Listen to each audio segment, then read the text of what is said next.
No vídeo de hoje nós vamos ver se o Mihawk consegue vencer o Kaido atualmente, vamos ver se o fenômeno Lâminas Negras Permanentes só acontecem para quem tem Haki do Rei, vamos ver se o Haki do Rei avançado ele vai causar ilusão ou confusão na mente dos seus inimigos, e se um dos Mugiwaras vai morrer até o final de One Piece, e qual deles e como isso pode acontecer. Nós vamos ver tudo isso nesse vídeo aqui, e se você ficou curioso, segue comigo e acompanhe esse vídeo até o final.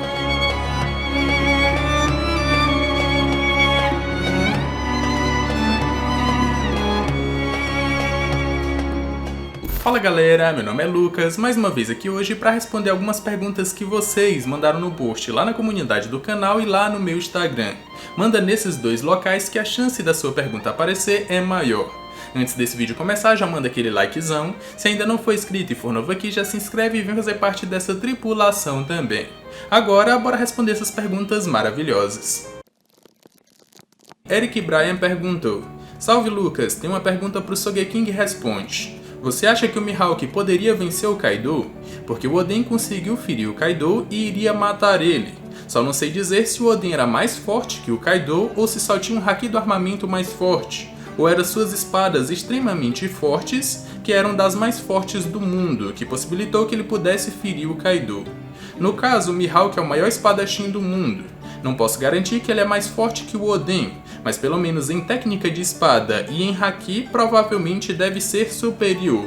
Até porque ele vai ser o alvo final do Zoro, então tem que ser um personagem pra lá de apelão. E ele tem a espada mais forte do mundo, se eu não me engano. Então você acha que ele poderia vencer o Kaido?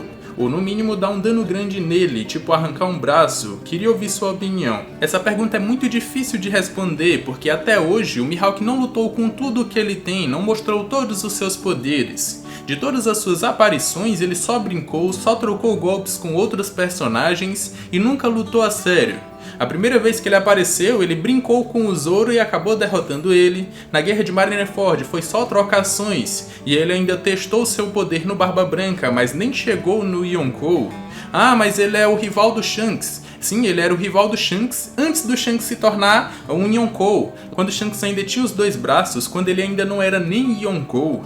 Então não tem como saber o nível de poder do Mihawk, além do fato dele ser o espadachim mais forte do mundo de One Piece. E essa comparação também é injusta, porque se a gente for comparar o Mihawk com o Kaido atual, eu apostaria que ele não conseguiria vencer. Ele conseguiria lutar, poderia dar um dano, mas ele não conseguiria vencer, porque o Kaido tá no seu auge, é a criatura mais forte do mundo de One Piece. Enquanto o Oden lá no passado, o Oden também estava no seu auge e enfrentou um Kaido que não estava no seu auge, e aí ele conseguiu vencer. Se fosse o Mihawk de hoje lutando contra o Kaido lá do passado, de 20 anos atrás, ele conseguiria vencer fácil, assim como o Oden também venceria. Só que o Mihawk atual venceu o Kaido atual, que está no seu auge e é a criatura mais forte do mundo de One Piece, eu não consigo ver ele vencer. Mas como você falou, arrancar ali um bracinho, isso faz até referência ao bando do Shanks, porque o seu capitão não tem o braço, quem desafia o bando perde o braço. E aí pode ser que um dos seus membros também arranque o braço dos seus inimigos quando vai lutar contra eles. Então eu vejo mais por esse lado aí. Mas eu não acredito que o Mihawk atualmente conseguiria vencer o Kaido. Poderia dar dano, mas não venceria. Kaique Amorim perguntou: Lucas, beleza mano? Manda um salve. Vi seu vídeo comparando o Nightmare Luffy com o Gear Force, e eu notei uma coisinha. Bem, eu estou acreditando que o Gear Second pode ser a chave para o Gear 5. Eu acredito nisso justamente por conta dele, Gear Second, nunca ter sido utilizado em junção com outra forma. Não foi usado com o Third e nem com o Force, e esses dois já foram usados juntos na luta de Luffy e do Flamingo. Então você, assim como eu, acha que o Gear Second em junção com o Gear Force vai formar o Gear 5? Um salve pra você, mano, e respondendo sua pergunta, o Luffy já utilizou sim o Gear Second com o Gear Third. Isso aconteceu lá em Thriller Bark. Depois que o Luffy sai do seu Nightmare Luffy, e eu sei disso porque eu pesquisei pro vídeo que você falou do Nightmare Luffy versus o Gear Force pra ver quem é mais forte, e quem ainda não assistiu esse vídeo eu vou deixar o link no card aqui em cima. Após isso o Luffy fica bem desgastado, mas mesmo assim ele continua lutando contra o Gekko Moria. Nesse momento ele utiliza o Gear Second e o Gear Third, para assim acabar com o Moria. Ele lança um golpe diferente, combinando essas duas técnicas, e o Moria acaba sendo derrotado. Então ele já utilizou sim essa combinação que você acha que ele não utilizou. Mas ainda acho que esse que você falou aí, ou citou, é o caminho para o Gear 5 mesmo. É a junção dos outros guias do Luffy que vai formar essa nova transformação. E eu estou preparando um vídeo que vai sair em 2 partes em relação a isso e aos poderes da Gomu Gomu no Mi. Vai sair, eu acho que na próxima semana, então aguardem. E eu acho que realmente esse é o caminho para o Gear 5, a junção das outras formas do Luffy. Hiroki Miyamoto perguntou: como pode existir raridade de Akuma no Mi se existe apenas uma fruta? Por exemplo, só existe uma Mera Mera no Mi. Bom, de certa forma você está certo, as Akumas no Mi em si já são raras, porque só existe uma de cada tipo. Mas ainda dentro dessa raridade, existem aquelas que são mais raras, e o próprio Oda já nos falou isso. As mais raras do mundo de One Piece são as Zoans míticas, que são até mais raras que as Logias. Nesse caso, essas Akumas no Mi dão a habilidade de um animal, que é uma criatura mítica com algum poder que não era para ter nesse animal normal. Como por exemplo, uma fênix. Uma fênix normal seria Zoan, mas como é uma fênix de fogo azul e esse fogo cura a pessoa, então ela é uma Zoan mítica, ela é mais rara que qualquer outra Akuma no Mi. Assim como um dragão que consegue ter a habilidade especial de criar ali vários tipos de elemento, um Buda que consegue dar palmas de energia, todos esses poderes aí são mais raros no mundo de One Piece, e o próprio Oda já nos disse isso. Abaixo deles nós temos as Logias, que são Akumas no Mi que dão a capacidade ao seu usuário de se transformar em elementos da natureza, e elas são mais raras que os outros tipos que já foram apresentados. Nós também temos as Paramécias especiais, que até agora só foi apresentada uma, que no caso ali dá a capacidade do seu usuário ter as mesmas propriedades de uma Logia, só que essa Akuma no Mi não transforma o seu usuário, ou não dá a capacidade para o seu usuário se transformar em um elemento da natureza. Nós também poderíamos colocar ela como mais rara que as outras, e aí vem as próximas, Zoans Paramécias, e até dentro das Paramécias tem aquelas que são mais raras. Por exemplo, a Ope Ope no Mi, que tinha a recompensa de 5 bilhões de beris, ela tem a capacidade especial de dar juventude perene para alguém. Então mesmo dentro das Akumas no Mi que já são raras, existem aquelas que ainda são mais raras que elas, e foi o próprio Oda que nos disse isso. Eu fiz até um vídeo levando em conta essa regra do Oda aí para mostrar quais são as mais raras do mundo de One Piece. Se você ainda não assistiu esse vídeo, eu vou deixar o link no card aqui em cima para vocês. Matheus Vilar perguntou: fala Sogeking, tudo bem? Vendo esse capítulo 1033, me veio uma teoria na cabeça. E se para um espadachim transformar suas lâminas em lâminas negras, ele tiver que saber imbuir seus ataques com uma mistura de Haki do armamento e Haki do rei avançado?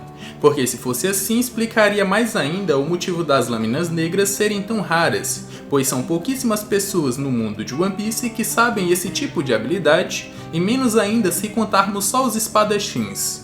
Isso teorizando também que o Mihawk possua Haki do Rei, por ser o maior espadachim do mundo. Bom, sobre o processo de tornar lâminas em lâminas negras permanentes, eu não acho que esteja subordinado ao fato do usuário ter que ter Haki do Rei e poder imbuí-lo nas suas espadas. Eu acho que é algo mais intrínseco ao usuário, a espadachim e a sua espada, onde chega um momento em que eles se tornam um só, porque a espada é a extensão do corpo do seu usuário, e nesse momento é que a lâmina vai se tornar uma lâmina negra. Pensem comigo.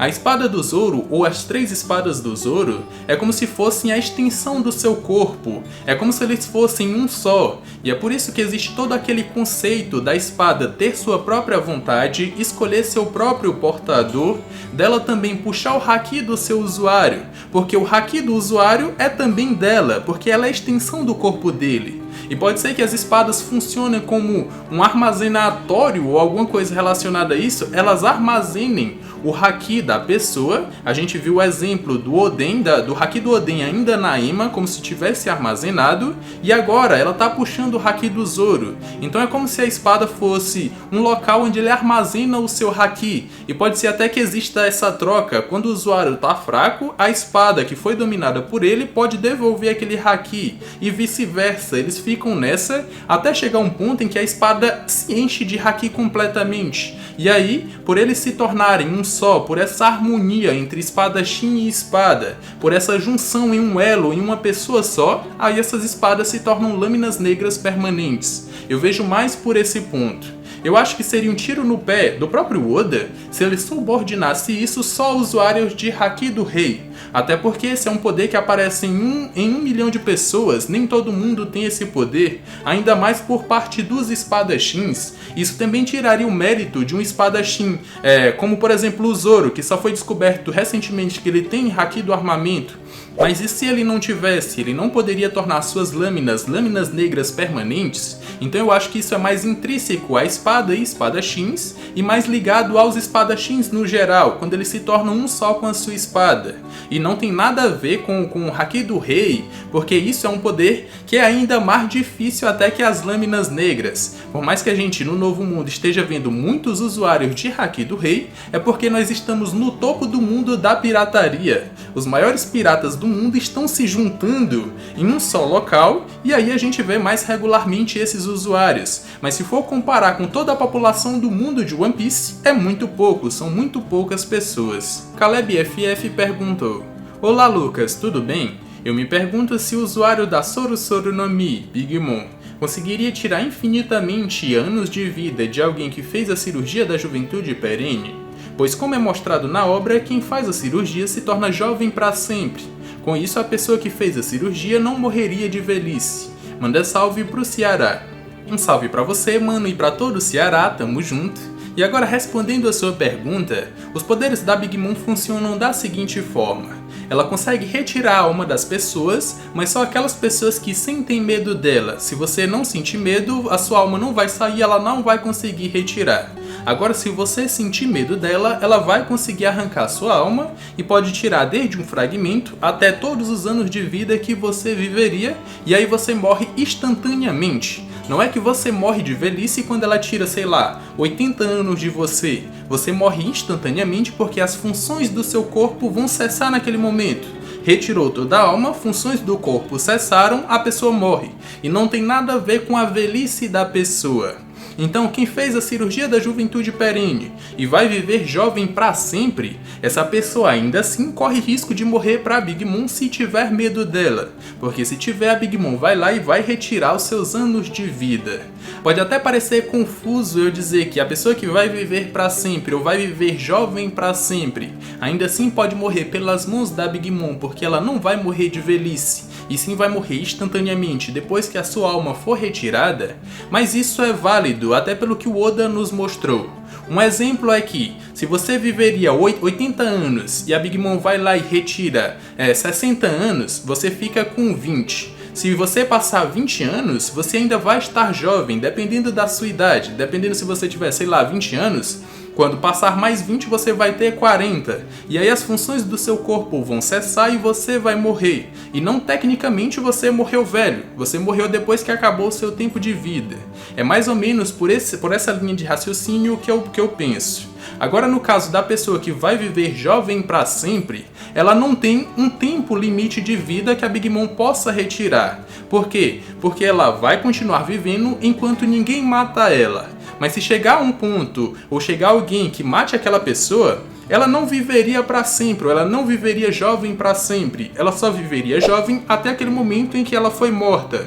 Isso meio que buga a nossa cabeça, mas é o que a gente pode pensar com todos os pontos que o Oda nos apresentou.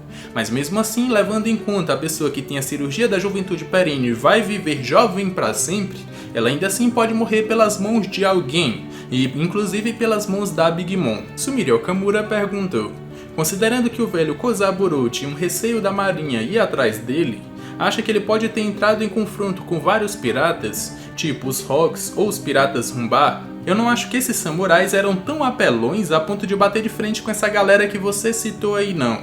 Até porque na época que ele saiu do país de Wano, que foi há 50 anos atrás, eu não acho que os Piratas Rocks já estavam formados. Até porque se a gente for pegar o auge deles, foi há 20 anos atrás. E o Kozaburo saiu há 50, então foi há 30 anos antes do auge ali dos Piratas Rocks. Então eu acho que eles nem encontraram os Piratas Rocks, mas podem ter encontrado ali os Piratas Rumbar. Então por que ele estava com medo da marinha? Eu aposto que é porque eles eram samurais tão loucos quanto o Oden. Por vir ali de um país fechado, eles não conheciam o mundo. E pode ser que eles tenham feito bagunça em inúmeras ilhas, as quais eles passaram até chegar no East Blue. E pode ser que por isso eles se tornaram piratas e até ganharam recompensas. Como foi dito, eu acho que nesse capítulo que você citou, foi dito que a Vila Shimotsuki foi criada por piratas, que foram esses samurais que vieram do país de Wano. Então o fato dele ter medo da marinha é porque pode ser que ele tenha uma recompensa, não só ele como aqueles que vieram com ele. E aí, como ele chegou lá e queria viver na paz, ele não queria problema com a marinha, não queria nem que a marinha soubesse que eles estavam lá. É mais ou menos por esse ponto que eu consigo pensar e acho que eles podem ter enfrentado os Piratas Rumbar, porque foi na mesma época que os Piratas Rumbar entraram na Grand Line. Juan Ximenes perguntou: Olá Lucas, tudo bem? Tenho uma pergunta. Se o Shanks falou que quando o Luffy se encontrasse com ele iria entregar o chapéu para ele de volta, mas como que o Luffy irá se tornar o rei dos piratas sem seu chapéu, que é quase sua identidade? Essa questão do Luffy ter que devolver o seu chapéu pro Shanks quando encontrá-lo, eu acho que é mais algo simbólico. Só o fato do Luffy ter chego lá e ter conversado com ele estando com o seu chapéu, só isso vai cumprir a promessa entre eles dois. Eu não acredito que o Shanks fosse otário o suficiente de chegar: não, me dá meu chapéu, que eu tô com saudade dele, me dá pra cá que eu quero. Eu acho que não. Mas existe a possibilidade que sim, o Oda é imprevisível. Ele pode mandar só um migué desse aí: não, eu quero meu chapéu de volta. Mas como foi passado de alguém pro Roger, do Roger pro Shanks e do Shanks pro Luffy, eu acho que se o Luffy for passar esse chapéu pra alguém, vai ser pra alguma criança que ele vê algum potencial. E não que vá ter um Two Piece, mas ele vai passar esse chapéu pra essa outra criança. Pode ser, sei lá, a Otama, que ainda é uma criança, isso lá pro final da história. Pode ser pro filho da Makino, talvez seja pra ela. Mas também existe a possibilidade do Shanks pegar o chapéu de volta. E se ele pegasse, eu acredito que tem a grande possibilidade do Luffy pegar aquele chapéu gigante de Marijos. O Luffy pode utilizar aquele chapéu e eu também estou preparando uma teoria em relação a isso, ao Luffy ter esse chapéu no final da história. Mas eu acredito que é algo mais simbólico, não é que o Shanks vai ser paia demais ali: não, me dá meu chapéu que eu quero de volta. Arthur Monteiro perguntou: você acha que o Barba Negra, na batalha contra o Shanks, usou a forma avançada do Haki do Rei, sendo ela interferir na mente do inimigo causando ilusões? Já que ele mostrou que já tinha um conhecimento sobre o Haki muito antes dele ser apresentado. Cara, pra te falar a verdade, eu nunca tinha pensado nessa possibilidade, mas após a sua pergunta eu consegui imaginar algumas coisas. Primeiramente, que o Haki da observação, por exemplo, ele funciona da maneira que você prevê a intenção dos golpes do seu inimigo. Mas isso tem uma fraqueza, e essa fraqueza são golpes aleatórios, ou seu inimigo não pensar ou não ter vontade em algum golpe ou em alguma ação, ou agir só por instinto. Aí você não vai conseguir prever, porque esses golpes ou essas ações não vão ter uma intenção. Qual é a forma de burlar isso? O Haki da observação avançado, que você prevê poucos segundos no futuro, independentemente do que o seu usuário fizer. Se ele não fizer absolutamente nada, ainda assim você vai prever lá no futuro que ele não está fazendo nada. Se a gente for pular para o Haki do armamento, qual a fraqueza do Haki do armamento, que é uma armadura que recobre a pele do seu usuário? A fraqueza desse Haki é um Haki mais poderoso. No caso do Luffy, o seu Haki básico, que é o Koka ali, o negro, não estava conseguindo dar dano no Kaido, porque o Haki dele é muito superior. Qual foi a forma de burlar isso? Haki do armamento avançado, que o Luffy faz uma camada de Haki ali próximo do seu punho, e aí ele consegue atacar o seu inimigo com muito mais força, ou então fazer esse Haki fluir para dentro do seu inimigo, destruindo ele de dentro para fora. Agora, se a gente for pensar no Haki do Rei, ele é um poder que faz as pessoas que têm vontade fraca caírem, desmaiarem. E qual a fraqueza disso? A fraqueza são que usuários com pessoas com a mentalidade forte, essas pessoas não vão cair.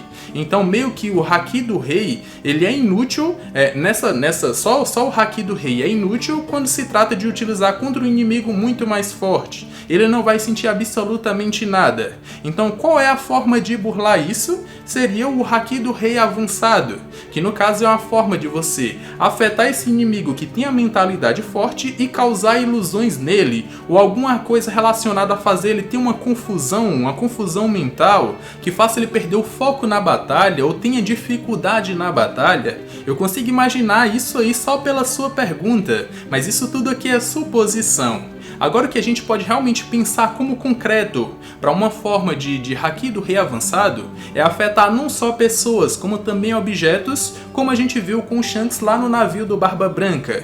Se a gente for pegar algumas passagens do mangá, até aquele momento em que o Zoro estava perto da morte ali na luta contra o Mr. One, ele diz que as pedras têm um sopro, que as pedras falam. Então dá pra gente pescar ou pra gente supor que não só pessoas como objetos também têm um tipo de Haki. E aí quando você utiliza o seu Haki do Rei, afeta não só as pessoas como também objetos. Eu consigo imaginar nessas duas formas aí sendo formas de Haki do Rei avançado, porque a que foi mostrada e a que a gente chama como Haki do Rei avançado agora, nada mais é do que imbuir Haki do Rei no seu golpe, ou imbuir Haki do Rei no seu Haki do armamento. Isso é o que a gente chama de Haki do Rei avançado atualmente, mas não é.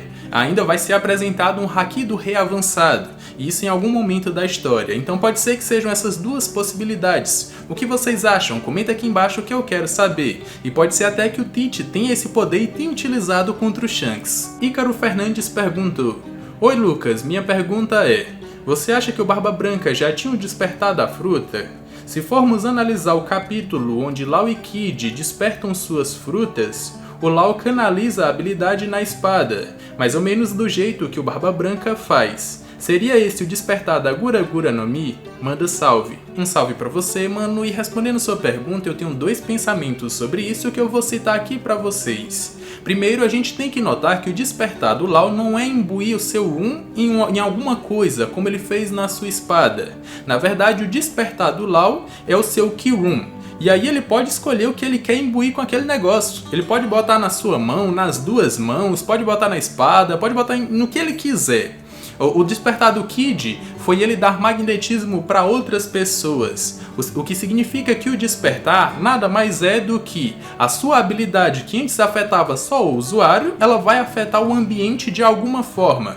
No caso, antes do despertar, o Kid utilizava o seu poder como o vetor principal. Era ele que puxava e repelia as coisas. Agora, no seu despertar, ele consegue fazer outra pessoa ser o vetor que vai repelir ou vai atrair as coisas. O repelir ele ainda não mostrou, porque ele só utilizou o atrair. Ele fez várias estacas ali de metal serem atraídas até a Big Mom.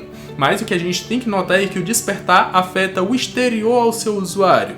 E não significa que é só lá o imbuir ali um run na sua espada que é o despertar. Não é isso. Agora, indo pro Barba Branca, eu tenho dois pensamentos, como eu já falei, e o primeiro é: eu acredito que isso dele criar ali um terremoto na ponta da sua espada pode ser o seu despertar. Até porque a gente já viu que frutas despertas conseguem fazer a sua habilidade ou controlam a sua habilidade a longa distância. Um exemplo é o Katakuri, ele criou mãos extras que não estavam ligadas ao seu corpo e ainda assim não estavam ligadas fisicamente ao seu corpo, mas ainda assim ele conseguia imbuir Haki do armamento e controlá-las. Então pode ser que o afetar o exterior para o Barba Branca seja ele criar ali terremotos ou um terremoto na ponta da sua espada. Imagina só ele poder criar terremotos em pontos locais só olhando para lá, isso aí seria apelão. Mas eu tenho um segundo ponto que, na verdade, essa primeira habilidade do Barba Branca é a sua habilidade normal da Gura Gura no Mi. Tem vários momentos em que ele bota aquele mesmo terremoto ali, que ele botou na sua espada, ele coloca na mão. E aí ele bate, soca, eu acho que essa aí é a sua habilidade natural, a habilidade que a Akuma no Mi já dá pra ele. Agora, o que é que afeta o exterior? O que afeta o exterior da habilidade dele é ele quebrar o espaço. Aquele negócio dele colocar a mão no espaço e quebrar ele, aquilo ali afeta o exterior ao corpo do seu usuário. Pra mim isso aí também pode ser o seu despertar. Então tem essas duas possibilidades e eu acredito nas duas. Mas eu acredito mais nessa que quebra o espaço, até porque ela se mostra algo completamente diferente do que a gente já tinha visto. Então eu acho que esse aí pode ser o seu despertar. Não dizendo que a outra habilidade não seja. Mas eu acho que é mais usual o fato da pessoa poder criar terremotos na sua espada. Até porque ela está ligada a ele está segurando ela. Eu não acho que isso aí seja algo demais ou algo a mais para dizer que é o despertar. Acredito mais ele rachando o espaço, isso sim. Caio Campos perguntou: qual Mugiwara você acha que pode morrer até o final de One Piece? E quando você acha que ele pode morrer? Bom, primeiramente eu não acho que nenhum dos Mugiwaras vá morrer, a não ser quem já morreu, que nesse caso é o Brook. Mas se for para algum Mugiwara morrer, eu apostaria que é aquele que tem um sonho que não é palpável, não é objetivo. Você chegou no final da sua jornada, você realizou esse sonho. Aquele Mugiwara que não tiver isso, pode ser aquele que tem a maior possibilidade de morrer. Se for pegar o Zoro, por exemplo, o sonho dele é se tornar o maior espadachim do mundo. É um sonho objetivo. Objetivo no sentido de que no final da jornada ele vai realizar esse sonho. O do Sanji é encontrar o All Blue. Se juntar ali todos os 4 mares, ele encontra o All Blue. É algo objetivo. A Nami criar um mapa mundi. O Chopper curar todas as doenças. Ele só vai realizar esse sonho enquanto estiver vivo.